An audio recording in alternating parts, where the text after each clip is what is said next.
Hi hello friends, എല്ലാ കൂട്ടർക്കും good morning. അല്ലെങ്കിൽ ശുഭദിനം നേർന്നുകൊണ്ട് ഇന്നത്തെ എപ്പിസോഡിന്റെ റിവ്യൂയിലേക്ക് കടന്നാലോ? അങ്ങനെ നമ്മുടെ പ്രകാശൻ കുറച്ച് സെൽഫിയൊക്കെ എടുത്തിട്ട് ലക്ഷ്മിക്ക് അയച്ചു കൊടുക്കുക കേട്ടോ. ലക്ഷ്മി ആ സെൽഫിയൊക്കെ മാറി മറിഞ്ഞു നോക്കിക്കൊണ്ടിരിക്കുകയാണ്. ആ സെൽഫി നോക്കുമ്പോൾ ലക്ഷ്മി പെട്ടെന്ന് പഴയ കാര്യങ്ങൾ ആലോചിച്ച് പോവാട്ടോ. വേറൊന്നുമല്ല, ലക്ഷ്മി ഗർഭിണി ആയിരിക്കുന്ന സമയത്ത് പ്രകാശം പറഞ്ഞ ആ കാര്യം, ഈ കുഞ്ഞിനെ നമുക്ക് വേണ്ട, ഈ കുഞ്ഞ് നമ്മുടെ കുലം മുടിക്കും, അതുകൊണ്ട് ഈ കുഞ്ഞ് നമുക്ക് കളയാം എന്ന് പറഞ്ഞ ആ ഒരു ഡയലോഗ് പെട്ടെന്ന് ലക്ഷ്മിയുടെ മനസ്സിലേക്ക് വരുവാണ്. ലക്ഷ്മിക്ക് വല്ലാത്ത ദേഷ്യം തോന്നുവാണ്, പകയും തോന്നുന്നുണ്ട്. ലക്ഷ്മി ആകെ ദേഷ്യത്തോടു കൂടി തന്നെ പ്രകാശിന് തിരിച്ചൊരു റിപ്ലൈ കൊടുക്കുവാണ്. മനസ്സിലെ പകയെല്ലാം അടക്കി വെച്ചിട്ടൊരു റിപ്ലൈ കൊടുക്കുന്നുണ്ട്.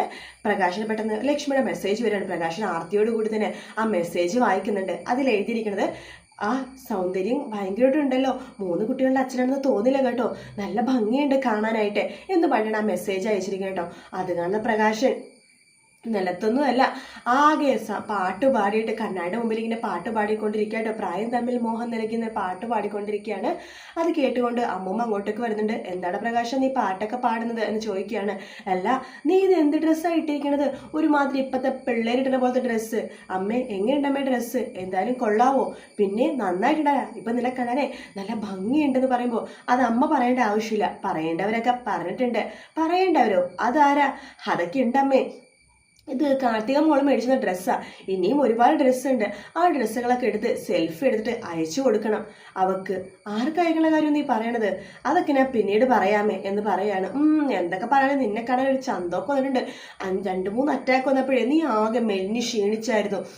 പക്ഷെ നീ ഇപ്പം ഇത്തിരി വണ്ണം വെച്ചിട്ടുണ്ട്. അമ്മാതിരി ഫുഡല്ലേ കഴിക്കണത്, പിന്നെ എങ്ങനെ വണ്ണം വെക്കാതിരിക്കും എന്ന് അമ്മ പറയുമ്പോൾ, എൻ്റെ അമ്മയെ ഞാൻ ഇവിടുന്ന് ചോറൊന്നും കഴിക്കാറില്ല, ഞാൻ ഫുൾ ടൈം ഫ്രൂട്ട്സും നട്ട്സൊക്കെ കഴിക്കണത്. അതിൻ്റെ ഗുണം നിൻ്റെ മുഖത്തും ശരീരത്തിനൊക്കെ കാണാനും ഉണ്ട്. ഇപ്പം നിന്നെ കണ്ടാലേ ഒരു പ്രായം വലുതായിട്ടൊന്നും തോന്നില്ലടാ എന്ന് പറയാണ്. ഇപ്പം എൻ്റെ മകനാണെന്ന് തോന്നില്ല, അപ്പോൾ മുമ്പ് തോന്നുമായിരുന്നോ എന്നൊക്കെ പറഞ്ഞ് ഇങ്ങനെ ചിരിക്കുക കേട്ടോ. അതിനുശേഷം അമ്മ പറയുന്നുണ്ട്, ഇനി നമ്മുടെ വിക്രത്തിനെ കൂടി ഒരു പെണ്ണൊക്കെ കെട്ടിക്കാമെങ്കിൽ സമാധാനവും, അവനും ഒരു പെണ്ണൊക്കെ നോക്കണം. എൻ്റെ അമ്മ എല്ലാം ശരിയാവും. കാർത്തിക മോള് നമുക്കൊരു വീടൊക്കെ വെച്ച് തരുന്നുണ്ടല്ലോ, അവിടെ ഒരാൾ കൂടി നമ്മൾ പോയി നിൽക്കുമ്പോൾ ഒരാൾ കൂടി വരുമല്ലോ. ആര് വരുന്ന കാര്യമാണ് നീ പറഞ്ഞത്? അതൊക്കെ കാർത്തിക മോളുടെ ബന്ധുക്കളൊക്കെ വരുമല്ലോ. അതിനെ കൊച്ചിന് ബന്ധുക്കളൊന്നും ഇല്ലല്ലോ, ആകെ ഒരു അമ്മ മാത്രമല്ലേ ഉള്ളൂ. അവര് നമ്മൾ വീട് വെക്കുമ്പോൾ അവിടെ വരുമല്ലോ. അവള് കാർത്തിക പറഞ്ഞനുസരിച്ചിട്ട് അവളുടെ അമ്മക്ക് വലിയ പ്രായമൊന്നുമില്ല, ഒരു 10-40 വയസ്സൊക്കെ ഉണ്ടാവുള്ളൂ എന്ന് തോന്നുന്നത്. നിന്റെ ഭാര്യയുടെ അതേ പ്രായം. എൻ്റെ പൊന്നമ്മേ, ദേ നോക്കിക്കേ, ഞാനിവിടെ നല്ല കാര്യങ്ങളൊക്കെ സന്തോഷത്തോടെ ഇരിക്കുന്ന സമയത്ത് അമ്മ എന്തിനാ ആ നശൂലം പിടിച്ചുള്ള കാര്യം പറയണത്? ഞാൻ പറഞ്ഞതേ ഉള്ളൂടാ. എന്തായാലും നമ്മുടെ നല്ല സമയം തുടങ്ങിയുടെ പ്രകാശം എന്ന് പറയുമ്പോൾ, അതേമേ ജോത്സ്യൻ എന്താ പറഞ്ഞത്?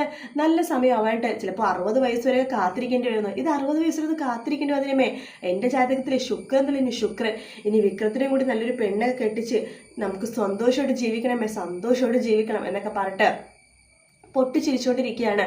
അതിനുശേഷം വീണ്ടും കണ്ണാടിയുടെ മുമ്പിൽ നോക്കിയിട്ട് പാട്ടൊക്കെ പാടി പ്രകാശൻ അങ്ങനെ ഇരിക്കുക കേട്ടോ.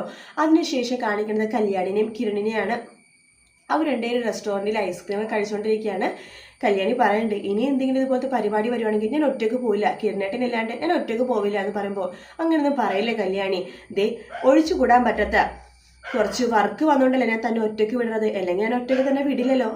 പിന്നെ പ്രണയിക്കുന്നവർ തമ്മിൽ ഇതുപോലത്തെ ചെറിയ അകൽച്ചയൊക്കെ പാലിച്ചാലേ പ്രണയത്തിൻ്റെ ആക്കം കൂട്ടുള്ളൂ എന്നാണ് പറയണത്. അതുകൊണ്ട് നമുക്ക് കുറച്ച് ദിവസം ഒന്ന് പിരിഞ്ഞ് നിൽക്കാം, എങ്ങനെയാണ് നമുക്കൊന്ന് അറിയണ്ടേ എന്ന് പറയണം. അത് പ്രകാശേട്ടൻ പറഞ്ഞത് ശരിയാട്ടോ, സോറി നമ്മുടെ കിരണേട്ടൻ പറഞ്ഞത് ശരിയാട്ടോ. കഴിഞ്ഞ ദിവസം നയന എന്നെ വിളിച്ചിരുന്നു.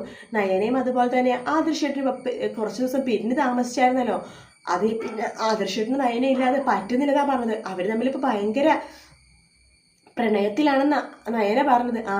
അത് ആദർശ് എന്നെ വിളിച്ചായിരുന്നു എന്ന് പറയാണ്. അവൻ പറഞ്ഞു നയനയില്ലാതെ അവന് പറ്റുന്നില്ലെന്നൊക്കെ, അതുകൊണ്ട് നമുക്കും കുറച്ച് സകന്തി നിൽക്കുക, അപ്പോൾ നമുക്കും പ്രണയം കൂടുമെന്ന് നമുക്കൊന്നും അറിയാലോ എന്ന് പറയാണ്. എങ്കിലും വേണ്ട കിരണേട്ടനില്ലാണ്ട് എനിക്ക് പറ്റില്ല, ഇനി എന്തെങ്കിലും പരിപാടി ഉണ്ടെങ്കിൽ കിരണേട്ടന് എൻ്റെ കൂടെ വരണം എന്ന് പറയട്ടെ. കുറച്ച് ഐസ്ക്രീം എടുത്ത് കിരണിനെ കൊടുക്കാട്ടോ. കിരണും അങ്ങനെ തന്നെയാണ്, കുറച്ച് ഐസ്ക്രീം എടുത്ത് കല്യാണിക്കും കൊടുക്കുന്നുണ്ട്. അങ്ങനെ അവർ ഐസ്ക്രീം പരസ്പരം പങ്കുവെച്ച് ഇങ്ങനെ കഴിച്ചിട്ട് പരസ്പരം ചിരിച്ചുകൊണ്ടൊക്കെ അങ്ങനെ ഇരിക്കുക കേട്ടോ. അതിനുശേഷം പിന്നീട് കാണിക്കുന്നത് നമ്മുടെ ലക്ഷ്മിയുടെ തന്നെയാണ്. ലക്ഷ്മി നോക്കുമ്പോൾ ലക്ഷ്മിയുടെ കൂടെ തന്നെ കാർത്തികയാണ് കേട്ടോ. ലക്ഷ്മി ഇങ്ങനെ ഫോട്ടോസൊക്കെ കാർത്തികനെ കാണിച്ചു നോക്കുകയാണ്. പ്രകാശൻ അങ്ങോട്ട് തിരിഞ്ഞ് ഇങ്ങോട്ട് തിരിഞ്ഞ് സെൽഫിയൊക്കെ എടുത്തത് കാണിച്ചിട്ട് അവർ പെട്ടെന്ന് പൊട്ടിച്ചിരിക്കുക കേട്ടോ. രണ്ടുപേരും നല്ല കോമഡി ആയിട്ടുണ്ടെന്നൊക്കെ പറഞ്ഞിട്ട് അവർ ചിരിച്ചുകൊണ്ടിരിക്കുകയാണ്. ഇനിയും ഒരുപാട് കോമാളിത്തരമൊക്കെ കാണാമേ. അമ്മ ഇത് ഇയാളെ ഫോട്ടോസ് അയക്കുമ്പോൾ അതിന് തിരിച്ച് നല്ല മെസ്സേജൊക്കെ അയച്ചു കൊടുക്കണോട്ടെ അമ്മ എന്ന് പറയുമ്പോൾ അതൊക്കെ എന്നെ അയക്കുന്നുണ്ട് മോളെ എന്ന് പറയാണ്. അവരങ്ങനെ കൊതിക്കട്ടെ അമ്മ, കൊതിച്ചിരിക്കട്ടെ. ഇപ്പൊ തന്നെ ഞാൻ അവർക്ക് വേണ്ടിയിട്ട് ഒരു കൺസ്ട്രക്ഷൻ ഒരു വീട് വെക്കുന്നുണ്ടല്ലോ, അതിന്റെ ഫുൾ ഉത്തരവാദിത്വം നോക്കണത് ആ വിക്രം എന്ന് പറഞ്ഞവനാ. അവനെ അവിടുത്തെ മേൽനോട്ടം എല്ലാം വഹിക്കുന്നുണ്ട്. 10 പൈസ ശമ്പളം കൊടുക്കണ്ട, ഭക്ഷണം മാത്രം കൊടുത്താൽ മതി. പിന്നെ നമ്മുടെ ഫുഡ്സ് കമ്പനി ഉണ്ടല്ലോ, അവിടെ ആ കിളവിയാ പോയി കാര്യങ്ങളൊക്കെ നോക്കുന്നത്. അവർക്കും അങ്ങനെ തന്നെയാ, 10 പൈസ ശമ്പളം കൊടുക്കണ്ട, മുറിയെ പണിയെടുത്തോളൂ അമ്മേ എന്ന് പറയാണ്. ഇനിയിപ്പോൾ ഞാൻ പുതിയൊരു കൺസ്ട്രക്ഷൻ കമ്പനി തുടങ്ങാൻ പോവാ, RS കൺസ്ട്രക്ഷനെ തോൽപ്പിക്കാൻ വേണ്ടിയിട്ടാണ്, നമുക്ക് പറഞ്ഞുണ്ടാക്കാലോ എന്ന് പറഞ്ഞ് അതിന്റെ മേൽനോട്ടം ആ വിക്രത്തിനൊക്കെ തന്നെ കൊടുക്കാം. അവനെ കാണാൻ പറ്റിയില്ല ആ വിക്രത്തിന് എന്ന് പറയുമ്പോൾ ഒരുപാട് പെണ്ണുങ്ങളെ പറ്റിച്ചവനാണമ്മേ. പക്ഷെ അവനെ 2 പെണ്ണുങ്ങൾ പറ്റിച്ചു, ഒരു സ്വാതിയും അതുപോലെ തന്നെ ശരണ്യം, 2 പേരെയും എനിക്ക് കാണാൻ പറ്റിയിട്ടില്ല.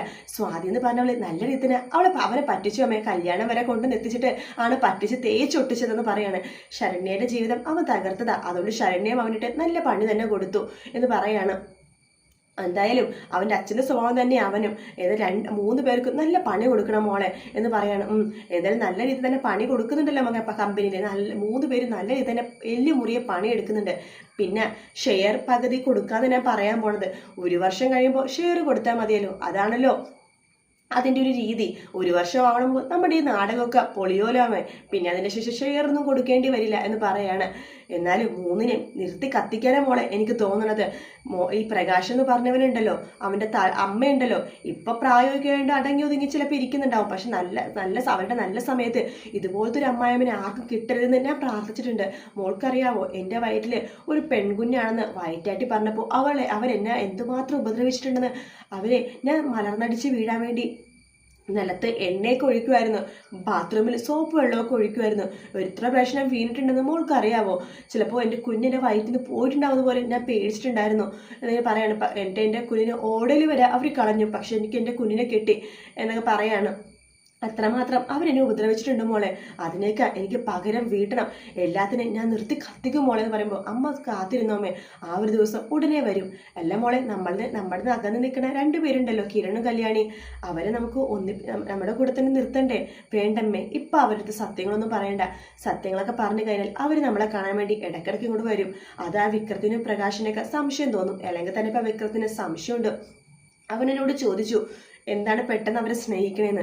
ഞാൻ അമ്മയുടെ കാര്യം എടുത്തിട്ടു, അവർക്കപ്പം സംശയമുണ്ട് അമ്മേനെ ആ പ്രകാശനം ഒന്നാക്കാൻ വേണ്ടിയിട്ടാണ് ഞാൻ സ്നേഹിക്കണമെന്ന്. അത് അങ്ങനെ തന്നെ ഇരിക്കട്ടെ അമ്മേ, അമ്മേനെ പ്രകാശനം ഒന്നാക്കിപ്പിക്കാൻ വേണ്ടിയിട്ടാണ് നമ്മൾ ഈ നാടകം കളിക്കുന്നതൊക്കെ, അവരങ്ങനെ വിചാരിച്ചോട്ടെ എന്നൊക്കെ പറയാണ്. എന്തായാലും ഇതുപോലത്തെ കോമാളിത്തരങ്ങളെ കണ്ട് നമുക്കിനി രസിച്ച് ചിരിച്ചുകൊണ്ടിരിക്കാമല്ലോ എന്ന് പറഞ്ഞിട്ട് അവർ വീണ്ടും ചിരിച്ചുകൊണ്ടിരിക്കാട്ടോ. പിന്നീട് കാണിക്കുന്നത് നമ്മുടെ മനോഹരനെയാണ്. മനോഹർ റെഡിയാവാണ് നിഷേധത്തിൽ നിന്ന് പോകാൻ വേണ്ടി. അപ്പം നിഷ ചോദിക്കേണ്ട റോഹിയേട്ടൻ ഇനി പോയിട്ട് എപ്പോഴാണ് വരിക? ഇനി ഉടനെ വരാൻ മോളെ, എന്തായാലും സഞ്ജയനൊക്കെ കഴിഞ്ഞിട്ടല്ലേ റോഹിയേട്ടൻ വരാൻ പറ്റുള്ളൂ, 16 കഴിഞ്ഞിട്ടല്ലേ വരാൻ പറ്റുള്ളൂ, അത് അത്രയേ ഉള്ളൂ മോളെ. എന്തായാലും എനിക്ക് പോയാലേ പറ്റൂ, ഡൽഹിയിൽ ഇപ്പം തന്നെ കാര്യങ്ങളൊക്കെ കഴിഞ്ഞിട്ടുണ്ടാവും, എന്നാൽ ഞാനും കൂടി ഇവിടെ വരട്ടെ റോഹിയേട്ട. അയ്യോ, നമ്മുടെ കല്യാണം കഴിഞ്ഞ കാര്യമൊന്നും അവർക്ക് അറിയില്ലല്ലോ മോളൂ, അതുകൊണ്ട് മോളും ഇപ്പോൾ വരണ്ട, ഞാൻ അവിടെ പോയിട്ട് കാര്യങ്ങളൊക്കെ പറഞ്ഞ് മനസ്സിലാക്കിയിട്ട് ബന്ധുക്കളൊക്കെ കൂട്ടിയിട്ട് കൊണ്ട് ഇങ്ങോട്ട് വരാം. എന്തായാലും നമ്മളിവിടെ ഫംഗ്ഷനൊക്കെ വെക്കുന്നുണ്ടല്ലോ, അതുകൊണ്ട് ബന്ധുക്കളെ കൂട്ടിക്കൊണ്ട് ഞാൻ ഇങ്ങോട്ട് വരാമെന്ന് പറയാണ്. അല്ല റോഹിയേട്ടനില്ലാതെ എനിക്ക് പറ്റില്ല റോഹിയേട്ടാ, അതെനിക്കറിയാലോ മോളു, ഞാൻ എത്രയും പെട്ടെന്ന് മോളുടെ അടുത്ത് വരാം എന്നിങ്ങനെ പറയട്ടെ. നമ്മുടെ നിഷേനെ ചേർത്ത് പിടിക്കുകയായിട്ട് നമ്മുടെ മനോഹർ. അതിനുശേഷം മനോഹർ ആലോചിക്കുകയാണ്, ഇനി പൂർണ്ണ ഗർഭിണിയായിക്കിട അവളുടെ അടുത്തേക്ക് പോകണം, ഇനി അവിടെയൊക്കെ പോയിട്ട് എന്തൊക്കെ കള്ളം പറയണം എൻ്റെ ഈശ്വര എന്നൊക്കെ പറഞ്ഞുകൊണ്ടിരിക്കുന്ന ഭാഗത്തോട് കൂടിയിട്ടാണ് അന്നത്തെ എപ്പിസോഡ് തീരുന്നത്. വീഡിയോ ഇഷ്ടപ്പെട്ടെങ്കിൽ ലൈക്ക് ചെയ്യുക, സബ്സ്ക്രൈബ് ചെയ്യുക, കമൻറ്റ് ചെയ്യുക. മറ്റൊരു വീഡിയോ ആയിട്ട് വീണ്ടും കാണാം. Take care, bye bye.